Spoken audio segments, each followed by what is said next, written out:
The Mandinka people, a proud and influential group, have a rich history in West Africa. For centuries they have thrived in the region, their culture woven into the fabric of the land. Their empire at its peak stretched across vast territories, encompassing parts of present-day Senegal, Gambia, Guinea, Mali, and Burkina Faso. Known for their skilled artisans, vibrant trade networks, and sophisticated social structures, the Mandinka played a pivotal role in the region's history. They were renowned for their oral traditions, passing down stories, knowledge, and beliefs through generations. These oral histories, carefully preserved by griots, serve as a window into their past, revealing much about their beliefs, practices, and interactions with the world. The Mandinka were not only adept at managing their vast empire, but also in establishing far-reaching trade routes. These routes extended across the Sahara Desert, connecting them to North Africa and beyond. Through these networks they exchanged goods, ideas, and stories, fostering connections across vast distances. Their caravans laden with gold, salt, kola nuts, and other valuable commodities traversed treacherous landscapes, demonstrating their resilience and entrepreneurial spirit. This spirit of exploration, coupled with their advanced seafaring skills, forms the crux of a compelling theory. Did the Mandinka reach the Americas long before Columbus? The notion that Africans arrived in the Americas before Christopher Columbus has been circulating for decades, challenging the traditional Eurocentric narrative of history. At the heart of this theory lies the compelling possibility that the Mandinka, with their prowess in navigation and shipbuilding, embarked on transatlantic voyages long before Columbus set sail. Proponents of this idea point to several intriguing pieces of evidence, primarily rooted in oral histories and interpretations of archaeological findings. These accounts, passed down through generations, speak of daring voyages westward, of encounters with new lands and peoples.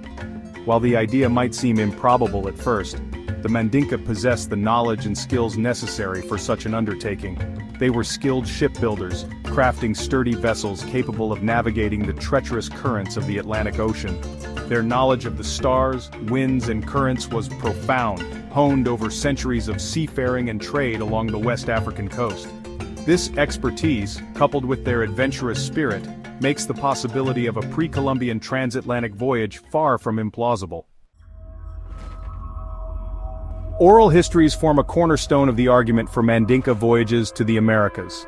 Griots, the esteemed storytellers and keepers of history in West African cultures, recount tales of voyages westward, of encounters with new lands and peoples across the sea.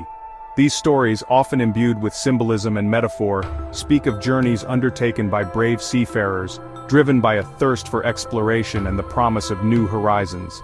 One such narrative tells of Abubakar II, a Mansa, emperor, of the Mali Empire, who is said to have abdicated his throne to embark on a grand expedition across the Atlantic. Beyond oral accounts, some scholars point to archaeological evidence that hints at contact between West Africa and South America before Columbus. Intriguing similarities in plant life, such as the presence of African cotton species in pre-Columbian tombs in South America, raise questions about possible transoceanic exchanges. Additionally, the discovery of artifacts in Brazil bearing what some believe to be ancient African scripts further fuels this debate. While the interpretations of these findings are not without controversy, they provide intriguing clues that warrant further investigation.